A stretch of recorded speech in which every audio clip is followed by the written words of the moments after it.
Il est 13h30 à Paris. Ravi de vous retrouver dans le club du Mondial, votre rendez-vous 100% foot pour absolument ne rien louper de ce Mondial. Plein de surprises dans cette compétition, hein. C'est le moins que l'on puisse dire. Salut Benoît Perrochet, salut Hervé. Bonjour Elisabeth, effectivement, une Coupe du Monde qui nous réserve tout un tas de rebondissements, plein de surprises.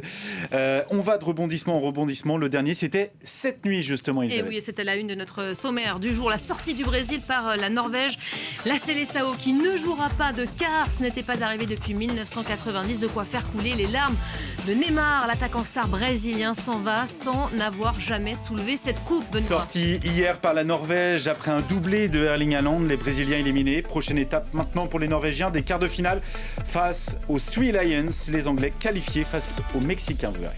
Et puis deux chocs à suivre aujourd'hui dans ces huitièmes de finale. Le Portugal de Cristiano Ronaldo affronte l'Espagne, championne d'Europe, avant une autre affiche là aussi très attendue, États-Unis-Belgique. Un match au parfum de scandale, on va en parler, Benoît. Oui, parce que la FIFA a fait machine arrière, autorisé l'attaquant américain Folarin Balogun à jouer ce soir malgré son carton rouge. Ce revirement fait suite à l'intervention du président américain Donald Trump en sa faveur, décision qui suscite l'indignation, notamment en Europe, auprès de l'UEFA.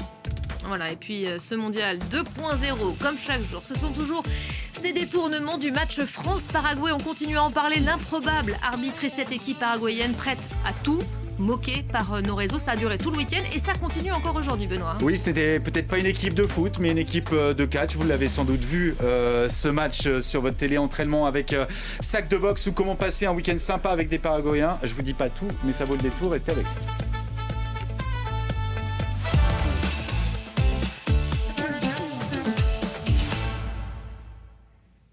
Allez, on commence ce club avec tout de suite l'image du jour, les larmes de Neymar, le Brésilien et la Seleção éliminés par la Norvège en huitième de finale.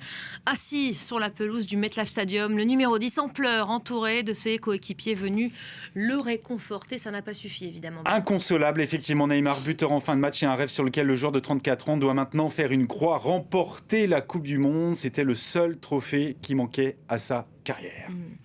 C'est le rêve de toute une nation qui, on le sait, tous les quarts vibrent pour sa Seleção qui est venue se fracasser sur un certain, on le connaît bien, Erling Haaland. Absolument, grâce à un doublé de son attaquant vedette, l'attaquant de Manchester City, dans le dernier quart d'heure avant que les Sud-Américains ne rédigent le score au bout du temps additionnel avec un pénalty de Neymar. C'est la première fois depuis 1990 que le Brésil, quintuple champion du monde, échoue à se qualifier pour les quarts de finale d'une Coupe du Monde avec ce doublé Erling Haaland qui rejoint Kylian Mbappé, Lionel Messi en tête du classement des buts du tournoi, 7 buts chacun.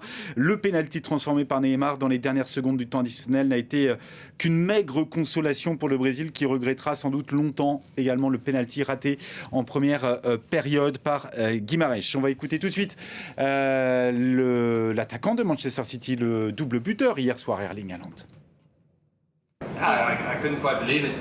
Je n'arrive pas vraiment à y croire parce que je n'ai jamais rêvé de ça de toute ma vie. Mon rêve, c'était de jouer la Coupe du Monde avec la Norvège et de les emmener à la Coupe du Monde. Mais je n'aurais jamais pensé gagner contre le Brésil. Soyons honnêtes et disons-le, je pensais que certaines choses n'étaient pas possibles, mais je suppose que j'avais tort. Voilà, je voulais vous montrer également ces images d'Oslo où ils étaient des dizaines de milliers de supporters, 100 000 réunis autour du Palais Royal pour regarder cette rencontre et célébrer cette victoire historique pour le foot norvégien. C'est la première qualification en quart de finale d'une Coupe du Monde pour cette sélection. Voilà la route qui continue donc pour les Norvégiens, jamais favoris et pourtant qualifiés pour leur premier quart de finale. Ah oui, c'est une belle histoire pour eux parce que on ne les attendait pas aussi haut. C'est vrai qu'ils ont une génération de joueurs parmi lesquels Haaland qu'on connaît, Odegaard, et bon, certains ont découvert nous ça. Mais personne ne s'attendait à les voir aussi haut. Ils sont tombés dans la poule qui était considérée comme celle de la mort. On les voyait plutôt troisième. Ils étaient déjà qualifiés après 2 matchs. Ils ont laissé le match pour se classer, parce qu'ils s'étaient qualifiés. Et je trouve que depuis, ils font preuve d'une maîtrise. Ils ne paniquent jamais. C'est vraiment une sensation d'équipe en mission. En mission pour écrire l'histoire. Jusqu'où, on ne sait pas, mais ils sont vraiment en mission. Ça peut aller loin comme ça. Hein. Ben oui, ça peut aller loin parce que c'est une équipe finalement qui est très difficile à décrypter, très difficile à déchiffrer. Parce que Erling Haaland... On n'attend jamais. Ils n'étaient pas favoris non plus en 16e de finale face à la Côte d'Ivoire. Et ils sont là. C'est un statut finalement qu'ils assument totalement, celui d'outsider, Oui, mais en fait, j'allais dire que même depuis la campagne qualificative, parce que dans la poule, on pensait que ce serait plutôt l'Italie qui se qualifierait. Ils ont battu l'Italie sur les deux rencontres. Et puis, c'est vrai qu'ils ont un attaquant Haaland qui est complètement indéchiffrable pour une défense, parce qu'il ne s'intéresse absolument pas au jeu. Il ne fait rien d'autre que d'inscrire des buts. C'est le genre d'attaquant, vous ne l'avez pas vu du match, et à la fin du match, vous apprenez qu'il en a mis un ou deux. Ouais. Encore un doublé, effectivement, et cette course-poursuite qui se poursuit entre Haaland, entre Mbappé, entre Messi pour terminer. Là, pour le coup, c'est la FIFA qui est contente parce que les trois, tous les grands buteurs sont au rendez-vous et donc ça fait une compétition plus lisible pour les non-habitués au football. Et on a donc assisté, Elisabeth et Hervé, hier soir au dernier match de Neymar avec la Seleção, l'ancien Barcelonais, qui n'aura pas réussi à hisser le Brésil plus haut qu'un 8e de finale. Neymar et la Coupe du Monde. C'est d'ailleurs une histoire plutôt contrariée, comme nous le rappelle Cédric Ferreira, qui était au MetLife Stadium hier. Un but et des larmes pour finir. Il y avait quelque chose de touchant et de triste à la fois de voir Neymar en larmes, inconsolable, assis sur le terrain du stade de New York que vous apercevez derrière moi après l'élimination du Brésil, donc 2-1 contre la Norvège en 8e de finale. Neymar et la Coupe du Monde, c'est l'histoire d'un pari manqué puisque le sélectionneur Carlo Ancelotti l'avait retenu malgré les doutes. Lui qui était blessé en début de Coupe du Monde, une course contre la montre lancée pour le revoir en état physique de participer à un match. Il avait joué 14 minutes contre l'Écosse lors du dernier match de la phase de groupe, resté sur le banc de touche lors du 16e de finale contre le Japon. Et là, face à la Norvège, il est entré à la 67e minute. Malgré tout, il a été décisif puisque dans le temps additionnel, c'est lui qui a inscrit le penalty de l'espoir, le seul but du Brésil dans ce match. Le penalty très bien tiré d'ailleurs, au contraire de son compatriote Bruno Guimaraes. C'est un exercice que Neymar maîtrise totalement. C'était donc son 80e et dernier but pour sa 130e et dernière sélection avec le Brésil puisqu'il va prendre désormais sa retraite internationale. Pour autant, on peut estimer que sa sortie a tout de même été ratée puisqu'après son entrée en jeu, sans doute guidé par son impuissance, par le fait que le Brésil n'arrivait pas à trouver la faille. On a vu Neymar très tendu, cédant aux provocations et lui-même coupable de gestes pas très franchement dignes de son statut. Il a écopé d'un carton jaune après un vilain tacle. On l'a vu échanger des moments de tension avec les joueurs norvégiens et même avec le gardien Nyland au moment de tirer son penalty. C'est triste de voir Neymar finir sa carrière avec la Coupe du Monde. Lui et le mondial, finalement, c'est une histoire manquée puisque c'est le seul titre majeur, le titre mondial qui manque à son immense palmarès. On retiendra que finalement, il n'aura eu aucun parcours louable en Coupe du Monde. Son meilleur résultat, c'est le parcours de demi-finaliste de 2014 du Brésil, une demi-finale contre l'Allemagne perdue 7-1 auquel il n'avait pas participé puisqu'il était blessé. Sinon, on retiendra aussi 2 éliminations en quart de finale en 2018 et 2022. L'heure est venue pour le Brésil de tourner la page Neymar et de tourner une page tout court puisque ça fait tout de même plusieurs éditions désormais que le Brésil enchaîne les déceptions. Le Brésil qui va devoir se renouveler puisqu'on a vu beaucoup de joueurs des époques glorieuses dans les tribunes VIP ici à New York. Mais les stars, elles, ne sont plus vraiment sur le terrain pour la Seleção. 80 buts en 130 sélections pour Neymar. On ne peut pas s'empêcher de penser, Hervé, qu'il y a une histoire, effectivement, un rendez-vous un peu manqué entre cette sélection et l'ancien Barcelonais. Oui, il y a un rendez-vous manqué. Ça a commencé très tôt parce que je trouve que c'était un joueur qui a su prendre ses responsabilités en 2014 quand le Brésil a organisé la Coupe du Monde, alors que tout le monde était un peu craintif. Lui, il est devenu leader. Il avait 21 ans à ce moment, mais voilà, il était très leader. Et malheureusement, c'est terminé sur une blessure. 2018, il court après, parce qu'il s'était blessé en Ligue des Champions. Il court après la forme pour revenir.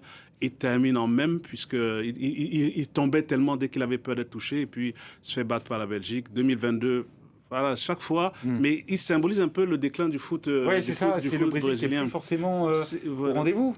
Oui, c'est le Brésil qui n'est plus au rendez-vous. Chaque fois en match éliminatoire, quand il rencontre une équipe européenne, il n'arrive plus à passer. Donc il y a un vrai retrait maintenant.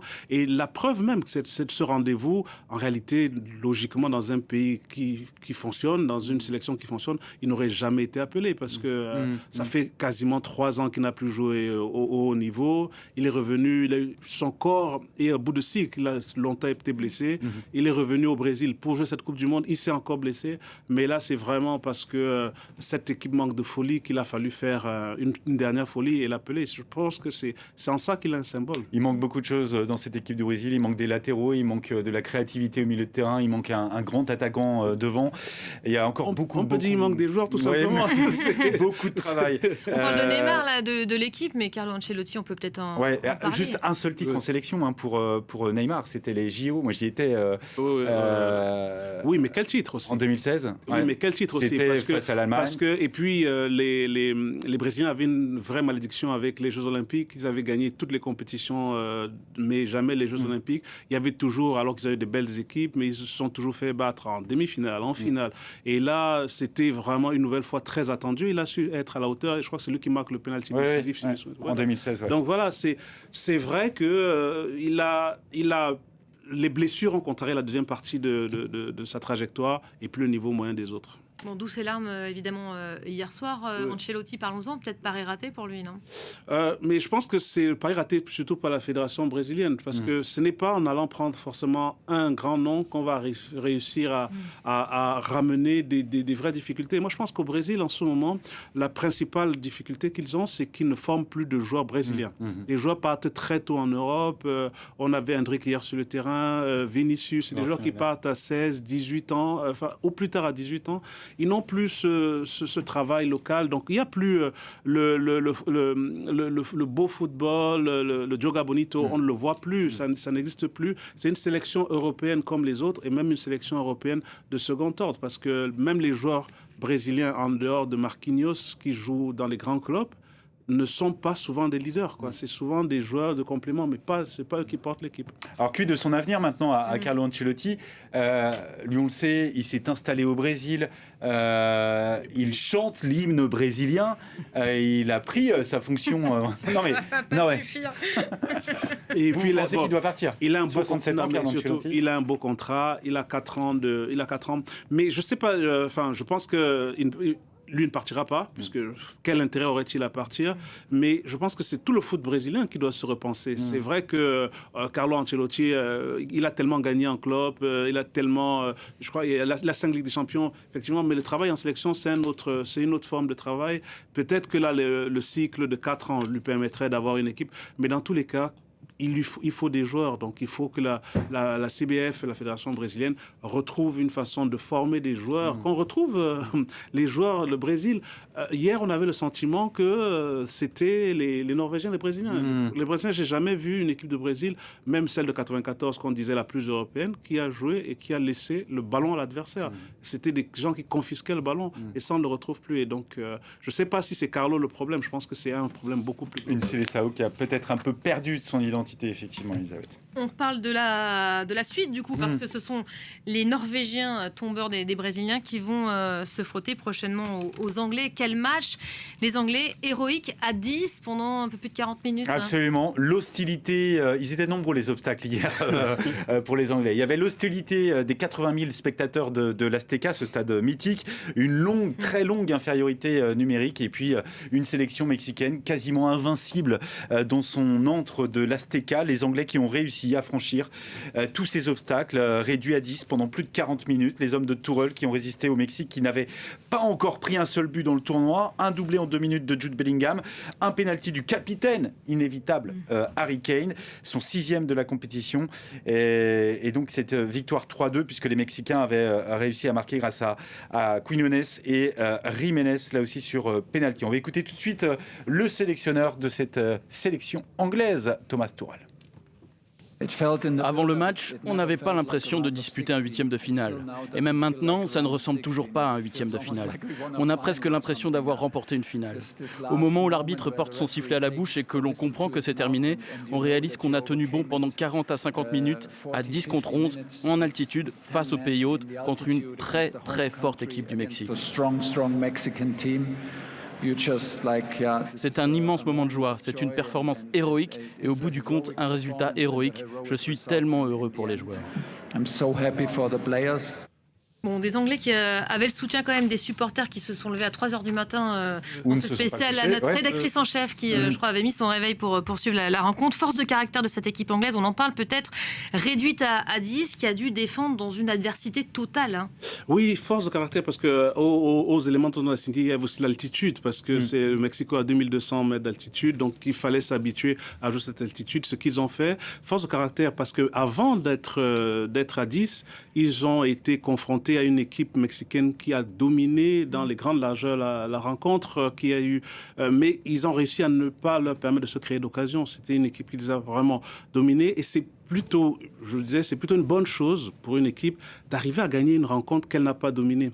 Et je trouve que ça a été vraiment d'arriver à la mi-temps en étant devant au score, c'était déjà une performance et de tenir ensuite à 10 et de marquer un troisième but à 10, c'est vraiment beaucoup de caractère. Et ils vont pouvoir s'appuyer sur cette rencontre-là pour aller plus loin. C'est ce qu'on appelle un match référence peut-être pour la suite aussi. Oui, pour moi c'est un match référence parce que certaines fois on pense que pour gagner un tournoi il faut juste avoir des joueurs. Je crois que c'est Phil Jackson, l'entraîneur des Chicago Bulls, disait qu'on gagne des matchs avec l'attaque, on gagne des titres avec la défense.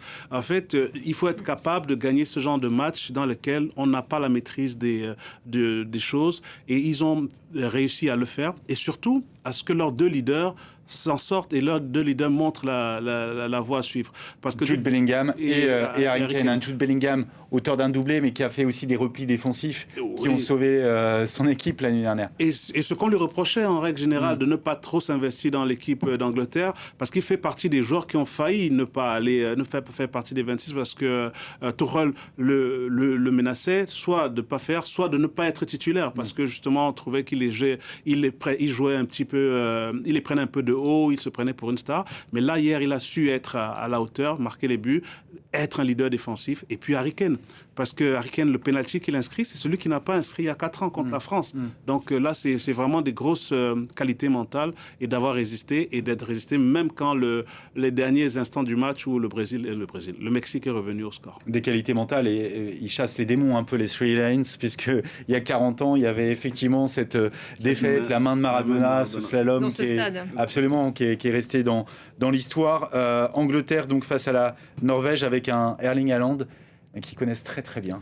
Oui, ils le connaissent très bien et j'allais dire, Haaland les connaît aussi très bien. Ouais. Donc ce sera une opposition intéressante parce que c'est deux équipes extrêmement physiques avec de beaux gabarits. Et la Norvège a démontré contre le Brésil qu'elle sait maintenant faire le jeu, qu'elle sait avoir le ballon. Ce que jusqu'ici elle ne faisait pas. On était plutôt avec une Norvège qui laissait venir son adversaire.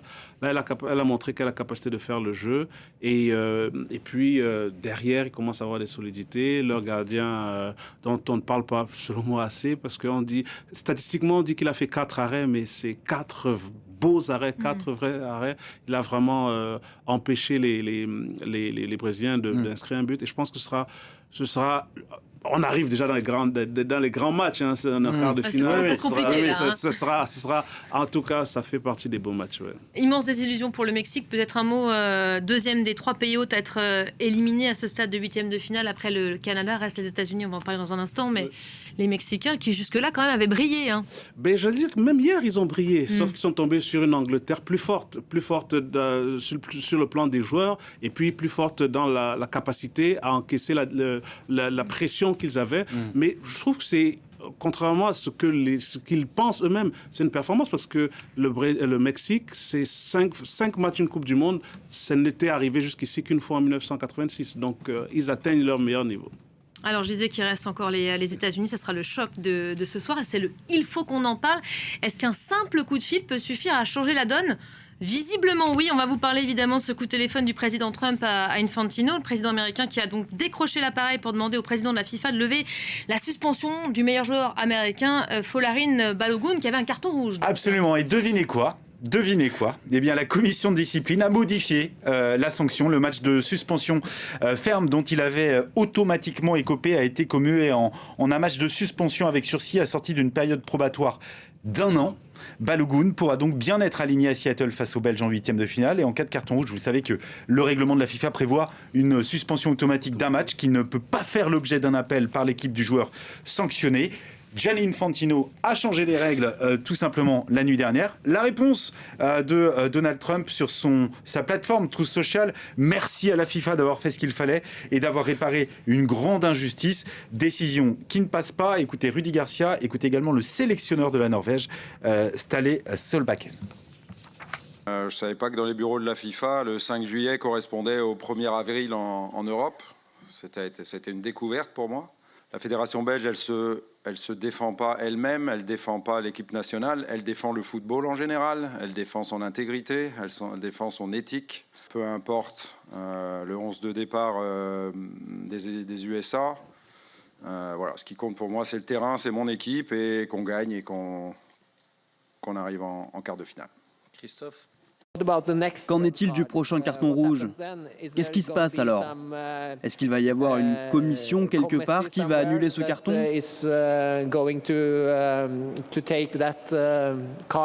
Donc c'est une très mauvaise décision qui va nuire à la Coupe du Monde. Bon, il y a un flot de réactions. Je vous donne la dernière, c'est celle du chef de la diplomatie belge qui va de son commentaire incompréhensible décision de la FIFA. Moi, j'ajoute mon propre terme. Surréaliste quand même cette décision, la FIFA qui franchit une ligne rouge là. Oui, c'est surréaliste, c'est incompréhensible. En réalité, c'est le refus même de ce qu'est le football, c'est le refus de la compétition. On commence une compétition avec des règles, puis on les change en plein milieu. Ce qui arrive, c'est la première fois, et surtout qu'ils ne sont pas allés au bout. Ils n'ont pas annulé le carton, ils ont suspendu une suspension avec, et puis avec une émission du politique. Un match de suspension avec sursis assorti d'une période probatoire d'1 an. Voilà. Oui, c'est vraiment le truc pour ne rien dire, mais c'est une émission du politique parce que la FIFA a basé jusqu'ici la Coupe du Monde sur le fait que le football, les pays n'avaient pas intérêt à rentrer dans le sport, dans le foot. Et là, aujourd'hui, il y a cette fameuse ingérence. Et aujourd'hui, on est en pleine ingérence puisque Donald Trump a influencé cette décision. Et je trouve que c'est terrible parce qu'on ne se rend pas compte, mais avec ce précédent, beaucoup de matchs vont se dérouler et vont se terminer dans les bureaux. Et ce n'est plus possible. Ça signifie aussi que les décisions d'arbitre ne sont plus définitives. Sont plus définitives. On est susceptible de faire appel de tout ce qui a été décidé pendant le match. Parce que jusqu'ici, quand un arbitre avait décidé donner des cartons jaunes aux Français, par exemple, comme ce week-end face au Paraguay. Oui, bon exemple. Si les Français prennent un deuxième, si Michael Olise prend un deuxième carton jaune, ça devient rouge. Et qui ne peut pas jouer à la demi-finale, l'équipe de France peut demander à ce qu'on annule le premier carton. La fédération demande l'annulation du premier carton jaune de Michael Olise. Et ce qui est terrible, c'est qu'en fait, en réalité, jusqu'ici, même les arbitres avaient le droit de faire des fautes. Et quand ils avaient fait une faute, on subissait cette faute. Ça peut paraître injuste, mais au moins tout le monde la subissait. Là, maintenant, ce sera à ceux qui ont la capacité de faire pression. Les affiches du jour, Elisabeth ? Allons-y. Les affiches, eh bien, justement, les États-Unis, seul pays hôte encore en lice, opposé à la Belgique à Seattle, et le choc de ces huitièmes de finale entre l'Espagne et le Portugal. Lamine Yamal face à Cristiano Ronaldo, le quintuple Ballon d'Or qui dispute à 41 ans, je vous le rappelle, sa 6e Coupe du Monde. Un mot de Christophe Glaise, notre confrère de SoFoot, toujours emprisonné en Algérie pour apologie du terrorisme. Sachez que RSF, Reporters sans frontières, demande toujours sa libération immédiate. Elisabeth. Voilà, on va passer peut-être en un mot à l'instant bleu des nouvelles des Bleus. La France qui poursuit sa préparation en vue de son quart de finale face au Maroc. Ce sera jeudi prochain. Oui, les remplaçants face au Paraguay qui se sont entraînés dans leur camp d'entraînement près de Boston. Marcus Thuram, de retour de blessure à un mollet, s'est entraîné à part, tandis que Michael Olise, Manu Koné, Lucas Digne et Bradley Barcola ont effectué une séance de décrassage. Vous voyez ici l'aparté entre le sélectionneur et Michael Olise. Sachez que Tchouaméni, toujours toujours aux soins, est très incertain pour ce quart de finale. Il est touché à la cuisse, le joueur du Real Madrid.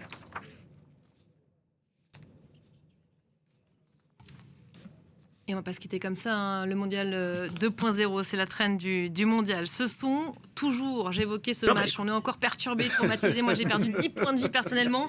Après ce France-Paraguay, c'est tous les réseaux sociaux qui s'emballent, détournement du match dont à toutes les sauces, l'improbable arbitre et cette équipe paraguayenne prête à tout moquer par nos réseaux. Ça a duré tout le week-end et ça continue aujourd'hui encore. Voilà, on écoute quelques extraits, évidemment, les internautes qui se sont amusés à imaginer des séquences avec des amis paraguayens. Ouais, c'était à peu près ça. Hein, bonne ambiance. Voilà. Et les Français qui restent de marbre. Si, ça va. Ça, c'est l'entraînement de l'équipe paraguayenne. Oui. Toujours avec un sac de boxe, hein, toujours, quand on est joueur paraguayen. Oui, mais c'était le seul moyen qu'ils avaient de tenir et de faire péter un plomb les Français. Et ils ne sont pas tombés dans le panneau. Oui, c'est remarquable, il faut se le dire. C'est bien moqué quand même, hein. Les Français jusqu'au bout qui sont restés de marbre. On a eu peur, on a eu chaud, mais ça passe. Et ce sera face au Maroc, donc 22h jeudi, France-Maroc. Avec sans doute un petit esprit de revanche du côté des Lions de l'Atlas. Voilà, ça valait les quelques coups. Rendez-vous donc pour ce quart de finale, évidemment, derrière les Bleus toujours. Merci à tous les deux. C'est la fin de ce Club du Mondial. Reste avec nous, l'info se poursuit sur France 24. À tout de suite.